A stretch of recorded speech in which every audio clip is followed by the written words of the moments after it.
Welcome everyone. Today's topic is millions worth in secrets of joint ventures and leveraging from other people's money. So welcome everyone. Let's dive into what joint ventures are, okay? And when you're gonna engage in joint ventures, why, what are the things that you need to look for? What are the things that you need to stay away from, okay? So let's just cover this very, very important topic. Okay, so this is a screenshot from Wall Street Journal.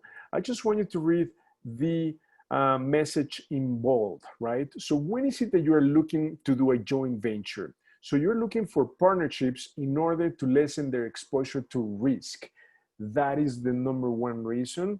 So you're going to pretty much sort of diversify the risk, and not only that, but also complement each other with your skill set and your partner's skill set. Okay, so that is the main objective for joint ventures. And not only that, but an investor has everything that it requires to be successful in real estate. So real estate is a people's business and you cannot make it by yourself. You always have to work with other people's. Okay, so now what's your biggest challenge as a real estate investor? So this is going to drive you into the decision as to why you need to do joint ventures with other real estate investors who are like-minded. Okay, so number one, somebody, or you might be too busy, right? You have a full-time job, so you don't have time to look for deals. Another one is I just don't have the knowledge, right, to find that great, awesome deal. You're doing other things, right, fully invested in something else, or you don't have the money, right? You don't have the time, you don't have the credit. So typically, there are 5 pillars that you need to be successful in real estate. You need to have time, number one. You need to have knowledge. You need to have credit. You need to have money, and finally time. Okay, so 5 overall pillars, but just to keep it simple, let's summarize them into 3. You need time, knowledge, and you need a deal. Okay, so it's just very challenging to have them all, right? For one individual to have everything, it is very, very difficult.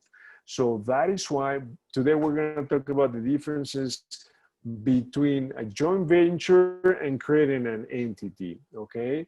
So 2 different things, and when you want to do a joint venture versus an entity. So, but these are the main reasons why you want to work with other people, right? Because you may not have everything that it requires to do a successful transaction. So joint ventures come to the solution of this big problem, right?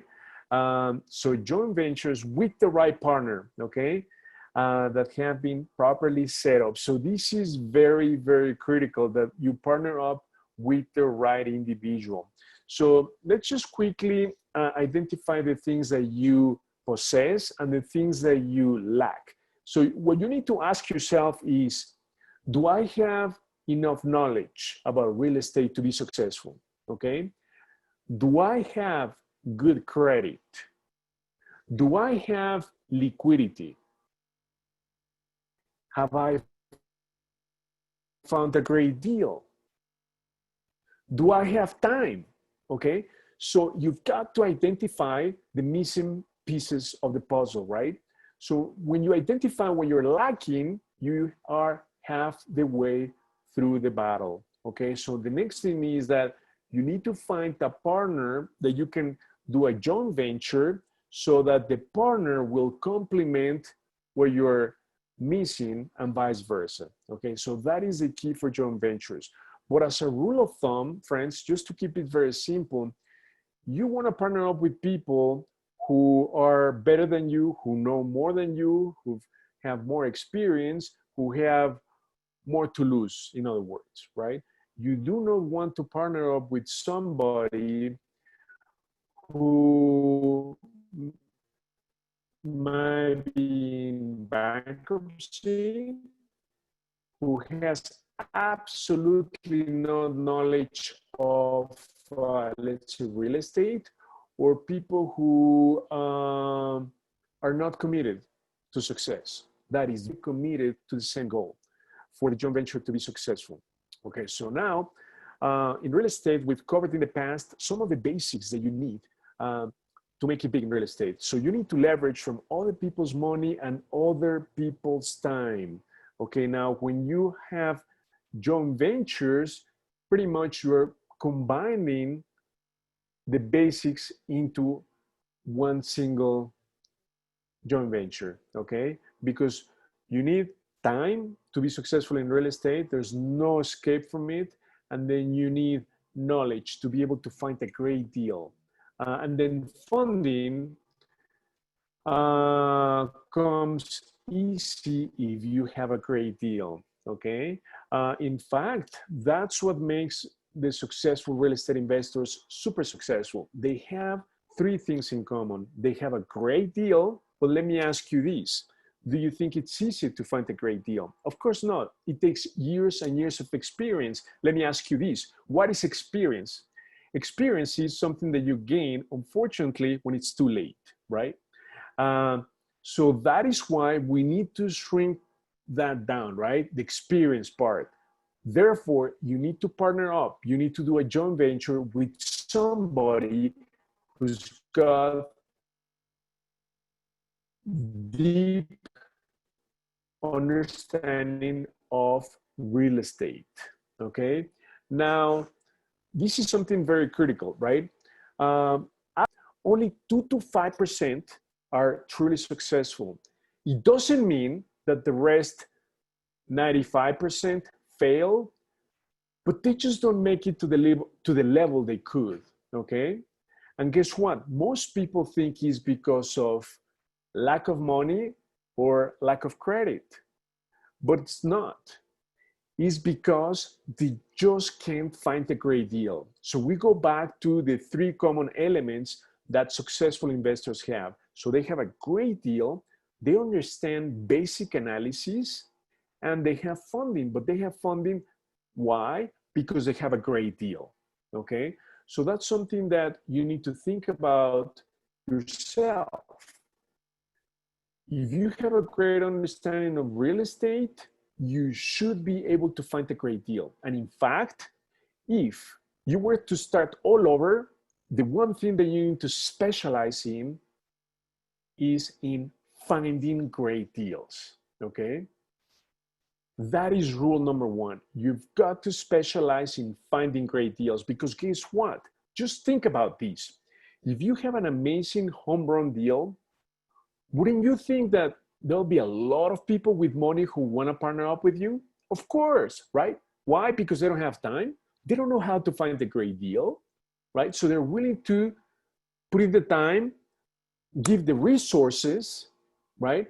So if you're starting in real estate, my advice is that you should focus on identifying and getting awesome deals on the contract, and the rest is going to be history, okay?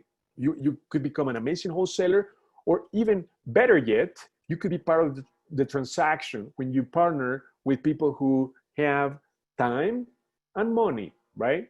And it's not difficult, friends, to find amazing deals. You just need to understand basic analysis, right?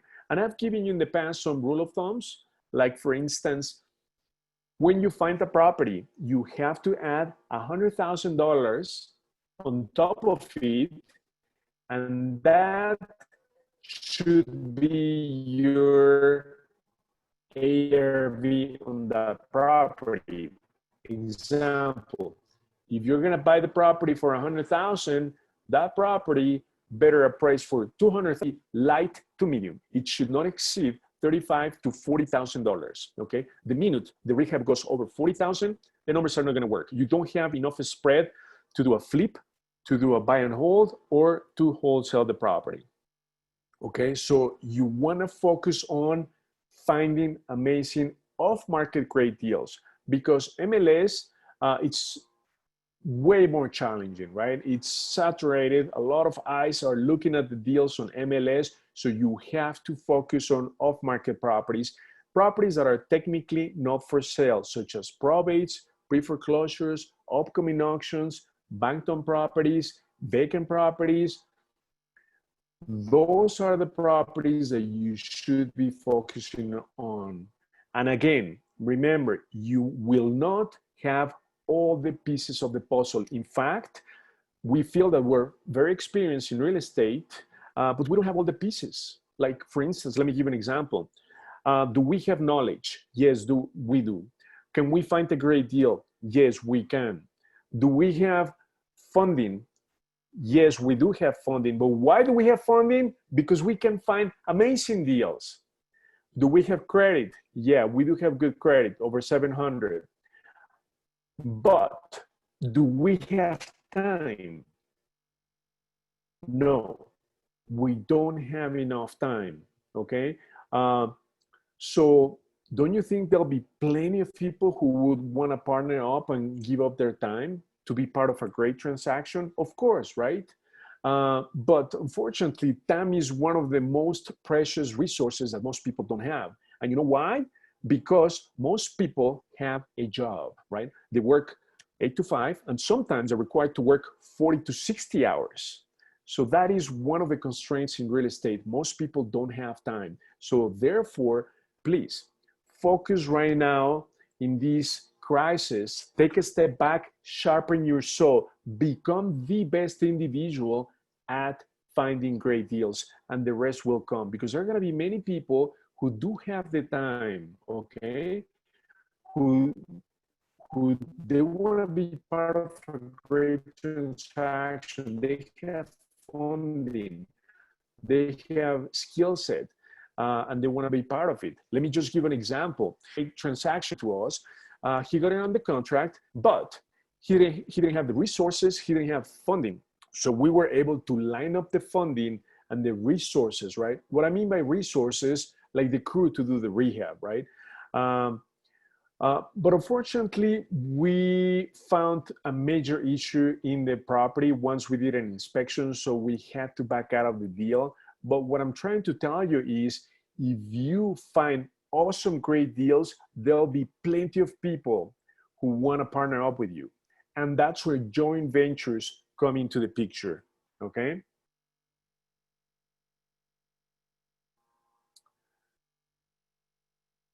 Okay, so what is a joint venture? Okay, so this is the definition of a joint venture. It's a legal organization, okay, um, that takes the form of a short-term partnership. So this is different from an entity. So when you create an LLC and different, because you're creating a separate entity, a joint venture is simply just an agreement between two people or two companies with the same goal.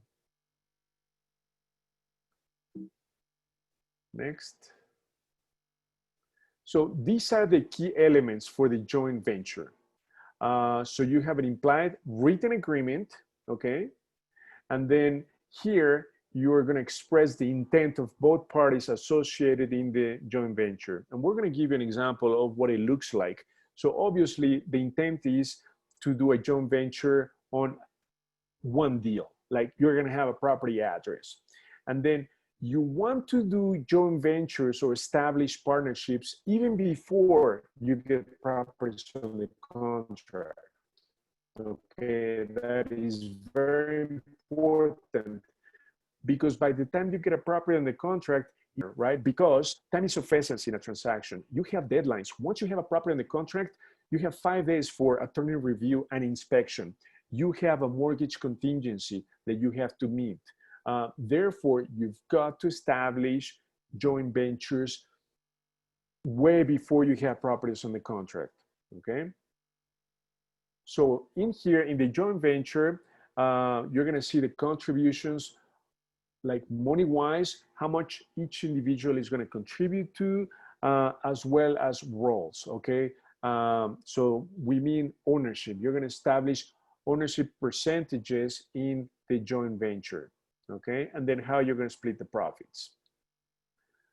So unlike entities, what I was saying, a joint venture, it's not a separate legal entity, okay? It's just a contractual relationship in writing formed between two individuals or two corporations. So just for you to understand, it's not a separate entity. It's just a written agreement for companies, okay? So what this is about, so when you form a joint venture, all parties have to actively be engaged in the joint venture, okay? So you're gonna complement each other. That is super important. Make sure that you do not partner up or do a joint venture with somebody who lacks what you lack, okay? Because then you're not gonna get anywhere, okay? And then that will not guarantee the success of the project. So the cheapest, easiest, fastest, and safest way to save your deal and overcome challenges and finally reach your success goals, okay? That is accomplished via joint ventures. You're gonna be able to work on more deals, having the right partners in place.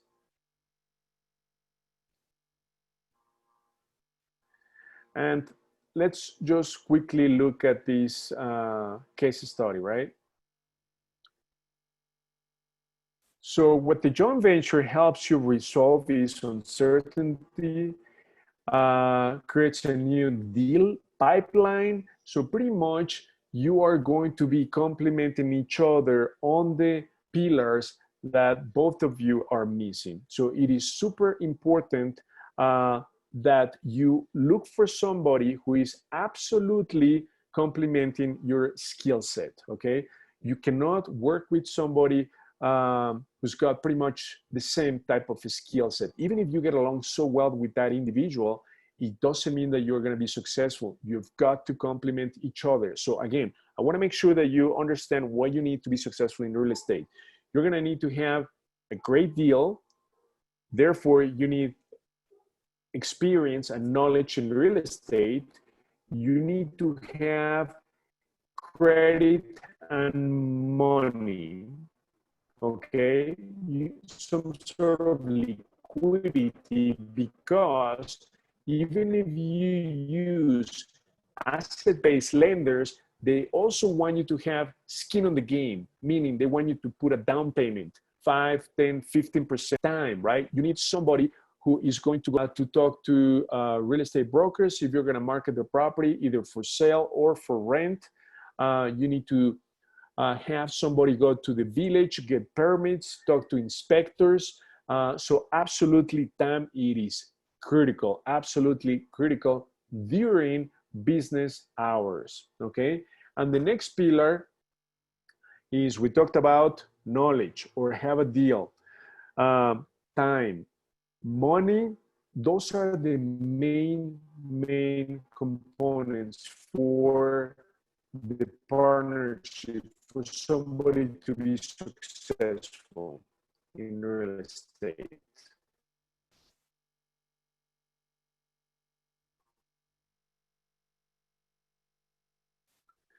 Okay, so this is the cost of not doing things the right way. It comes down to money, right? So you can lose even something that you don't have. You can lose your shirt, legal fees, opportunity costs, right? Of not doing other deals with somebody else, just the emotional distress of something going wrong. So it is super, super important that you know who you're gonna partner up with and making sure that that individual is gonna complement your skill set. Okay, so the joint venture agreement, I'm gonna show you one. And in fact, we're gonna send you the joint venture agreement that we use for you to utilize. So in a nutshell, it's just gonna identify what your rights, your duties, obligations for every participant are. So everything is in writing, everything is clear. Okay, so here we're gonna specify the project and the objective of the joint venture. Contributions, what your role is gonna be between the two or more individuals, the term, right? The duration of the agreement, that is very, very important. The provisions for management and performance of all parties, and then most importantly, allocation of profits or revenue. Okay, friends? So now I wanna give you the document. Let's go over the document. And then the question is, once you understand what you need from somebody else, and you're gonna find that somebody else, you put it in writing. The question is, what type of transactions should you use a joint venture? Okay, so my personal advice is that you do joint ventures on in and out transactions, meaning fix and flips, right? You want to avoid joint ventures on rentals. Why? Because rentals is a long-term investment, right? So you never know if the needs of your partner are going to change. So if you go on a joint venture for a rental, right? But all of a sudden things change, right? In your life or your partner's life. So if they decide, well, now I need to cash out, I need to get out of the joint venture, then guess what? Either you're going to need to buy that partner out, or you're going to need to sell the property, right? So it could be very, very difficult when you do a joint venture on rentals. So my advice is for you to do joint ventures on in and out transactions. So you can do a joint venture on a wholesale deal. You can do a joint venture on a fix and flip. But my advice is that you should not do a joint venture on a rental, okay? If you want to engage in rentals, which obviously is the way to build wealth in real estate, my advice is that, let's say if you're lacking money, that you pay for what you need. If you need money, you've got to pay for a harmony lender, the interest rate, the points, instead of getting someone on board to be your partner just because they're going to give you money, okay? Because down the road, if that somebody wants to back out of the deal, guess what? You've got to be able to buy them out. To be able to buy them out, you've got to either refinance or sell the property. So it could be very stressful on rentals. So please do joint ventures on simple exit strategies like wholesales, fix and flips. Now, once you do 1, 2, 3 successful joint ventures with a partner, then you can think about creating an entity like a partnership per se, that it's a separate entity like an LLC, for instance. But you want to do joint ventures to begin with, because that is like the lighter weight of a partnership, okay? Once you've proven a successful relationship with someone, but my advice is that you do not want to create an LLC to begin with somebody that you're going to partner up with, even if you complement each other. The reason why is because creating an LLC requires legal and tax implications. So if it doesn't work out, it's going to be expensive, right? To dissolve the entity, you need to file taxes on the entity. So why not do a joint venture to begin with, especially with somebody that you do not know, that you have not done deals with? So please do a joint venture on wholesales and fix and flips. If that is successful 2, 3, 4 times, then you can take it to the next level and do an LLC, okay? That is my personal advice. So having said that, friends, I want to give you the joint venture agreement, and I want to show you what it looks like, okay? So this is the joint venture agreement. So here you specify the parties. So this is going to be you, your mailing address, then your partner mailing address, and then joint venture agreement is for the property located. So here, as you can see, a joint venture is specific to a property versus, let's say, an LLC. If you create an LLC, it's because you have a more generic objective. Let's say you want to be in real estate business to build a $1 million empire, right? So you can create an LLC for that. But it is too risky if you're going to partner up with somebody that you've never done a single deal with. Okay, so super important. So you want to start small. You want to do a joint venture first on one simple deal that it's going to be either a wholesale or a fix and flip. Again, you do not want to do a joint venture on a rental.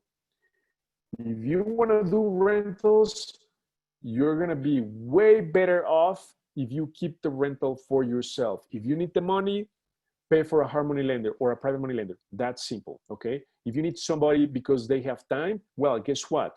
Please do not partner up with somebody just because you need their time. Then pay them for their hourly rate, $25, $30, right? To go check the property, to go get a permit, to go talk to the inspectors, to oversee the rehab. But please, it's way better to pay for somebody's time than to do a joint venture or an entity, a partnership like an LLC or an S Corp. So by all means, start simple. The most sophisticated model that you can use is simplicity. So what is the simplest way that you can start? Joint venture. Okay, so here, the name of the business, then the term, when you're going to begin, and then the business intent, right? So this is going to specify what exactly you want to do. You want to buy the property and wholesale it. You want to buy the property, rehab it, and sell it. But you don't want to hold a long-term rental with somebody else. Because think about this. Doing a fix and flip is like dating somebody. Unlike doing a rental is like being married to somebody. So you better know that somebody before you get married on a rental. Does that make sense? That is sort of like the analogy of what I'm trying to show you today. And then right here, so here the property was purchased for the amount on this date. And then after the purchase, and everything that it's completed, then you're going to specify ownership or how the profits are going to be split. So everything is right here, okay? And then also you need to have what each of the partners' responsibilities are going to be, right? So everything is clear, everything is in writing. And then you also have to have meetings. So you have to have minutes for your meetings in writing just to document everything that you guys do in the partnership, okay? So this is the cost basis, okay, for the rehab. And then contributions, so how the contributions are going to be handled throughout the joint venture. Who's paying for what and when, okay? So everything is stated right here. If you decide to have a joint bank account, okay, so everything is gonna be spelled out right here. Then day-to-day operations, right? So this is where you're going to specify what each of you is going to do on a day-per-day basis, okay? Profit and loss, what happens, and then some amendments, arbitration. So this is all legality that you do not need to change. All you need to do is fill in the blanks, okay? And then you are going to sign these, and you will also have notarize this document, because this is a legal document, right? So let's assume that you're gonna do a fix and flip on a property. You have this joint venture in place, it's notarized, you can record this at the courthouse, okay? So it's a legal agreement. By doing that, there's no way that, let's say, the other partner wants to take a shortcut. They just want to have the upper hand. No, everything is in writing, and this gets recorded at the courthouse. So it is important that once you have this written agreement, that it's notarized, and also, so we're going to make this available to all DealVault members. Now, what we're going to do next is we're going to take some questions. I want to make sure that everyone is understanding, everyone is following. So here, will you email that? Yeah, absolutely. So I'm gonna send, please send us an email. We're gonna make sure that you get an email of this document where you support at chicagodealvault.com, and then you should get an email for the joint venture agreement. Yes, absolutely. Gary from Castle Law has already looked at this joint venture agreement. In fact, all the legal documentation we get from Castle Law, okay? So this is one that he's provided. So now, friends, let's just quickly summarize everything that we talked about. Why do you want to do a joint venture versus creating an LLC or an S Corp with somebody else? Well, first of all, not everyone has everything that you need to be successful in real estate. It is very, very difficult. Even the most experienced, seasoned investors, they do not possess everything, and they're going to be lacking mostly time, right? They just don't have time. They're so busy. They might have everything else, but they might not have time. So that's where you come into the picture. You have to become the best at finding deals, okay? Because remember, the pros have three things in common. They have a great deal, they understand basic analysis, and they have funding. But they have funding because they have a great deal. So you've got to focus on identifying great deals. I just gave you the rule of thumb.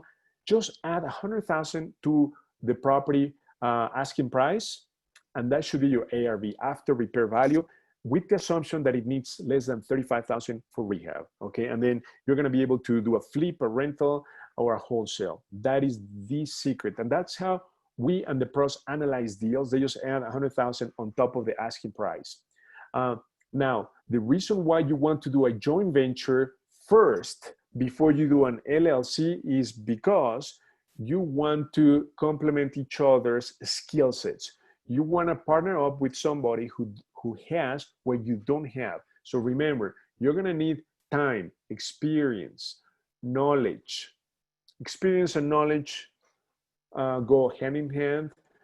Money, credit, okay? So when you don't have all the pieces of the puzzle, that's when the joint venture comes into the picture. And you want to do a joint venture on in and out transactions, such as a wholesale, a fix and flip. You want to avoid joint ventures on long-term rentals, okay? You just want to be in and out. And once you've done several of them successfully with somebody, then you can take it to the next level and create an LLC, because creating an entity is going to trigger tax implications and also legal implications.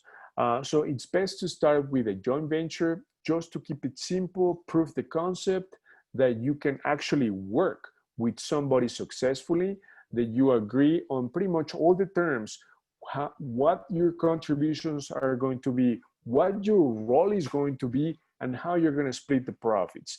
That's pretty much in a nutshell what this document establishes. And also, if things don't work out, then there's a clause for mediation, or how you're going to pretty much buy each other out or split, how the breakup is going to happen. So this document covers that in detail.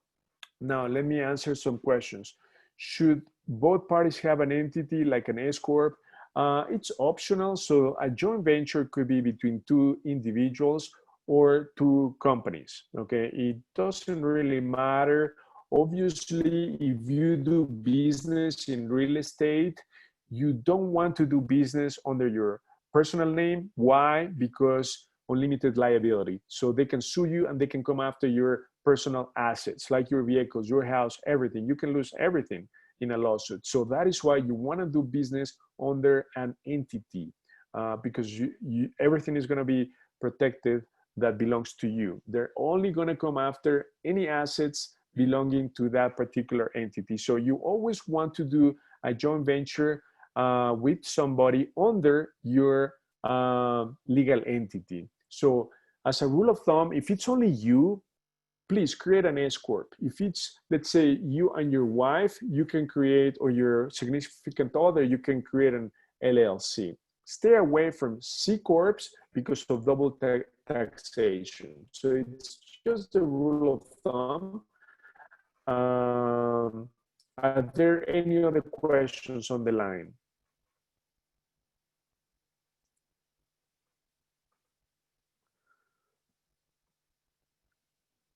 Okay, so another question is, if you have a joint venture and there is a lawsuit, can they take the entire property away from us? No. So the way that it works is when there's a disagreement, what happens is that one of the parties buys out the other one, says like, you know, I just can't work with you, so I'm gonna need to buy you out. Does that make sense? And you can spell that in the joint venture. So assuming that things don't work out, let's say that you contributed with $10,000.